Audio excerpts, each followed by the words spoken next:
महाराष्ट्र की राजनीति में भूचाल। धनंजय मुंडे ने अपने पद से दिया इस्तीफा। अजीत पवार गुट के गद्दावर नेता और महाराष्ट्र सरकार में मंत्री धनंजय मुंडे ने अपने पद से इस्तीफा दे दिया है। आखिर उनके इस्तीफे की वजह क्या है? कौन है सरपंच संतोष देशमुख, जिनकी हत्या ने पूरे राज्य की सियासत को हिला दिया है? क्या महायुति सरकार पर संकट मंडरा रहा है? और सबसे बड़ा सवाल, क्या धनंजय मुंडे पर भी कोई कार्रवाई होगी?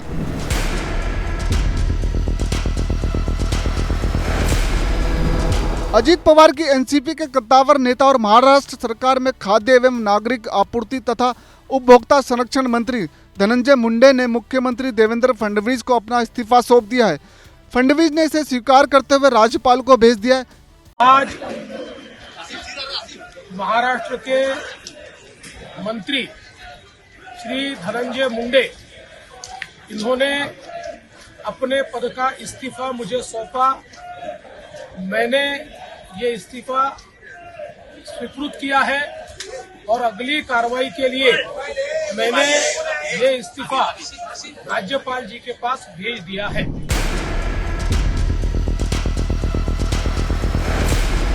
श्री धनंजय मुंडे, अपने पद का इस्तीफा मुझे सौंपा।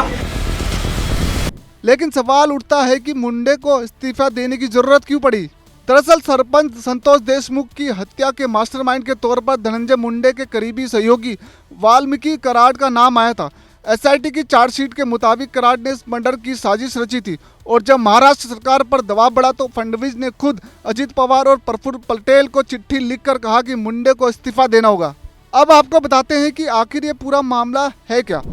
महाराष्ट्र के बीड जिले से सरपंच संतोष देशमुख, जिनकी हत्या कर दी गई, दरअसल एक बड़ी साजिश का शिकार हुए।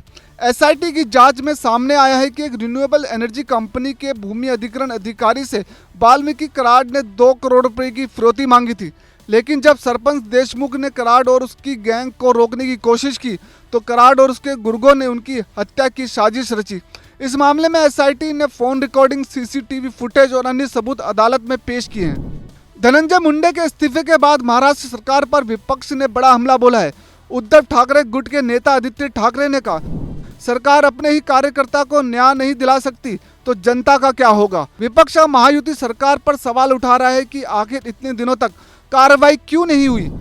इस पूरे मामले में न सिर्फ महाराष्ट्र सरकार की छवि पर असर डाला है बल्कि राज्य की कानून व्यवस्था पर भी सवाल खड़े कर दिए हैं। अब सबसे बड़ा सवाल यह है कि आगे क्या होगा। क्या धनंजय मुंडे के खिलाफ कोई कानूनी कार्रवाई होगी? क्या वाल्मीकि कराड और उसके सहयोगियों को कड़ी सजा मिलेगी? और क्या यह मामला महाराष्ट्र की राजनीति में एक बड़ा बदलाव लाएगा?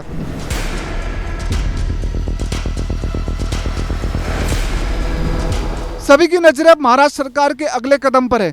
विपक्ष पहले से हमलावर है और अगर सरकार इस मामले में कोई सख्त एक्शन नहीं लेती तो इससे महायुति सरकार की मुश्किलें बढ़ सकती हैं।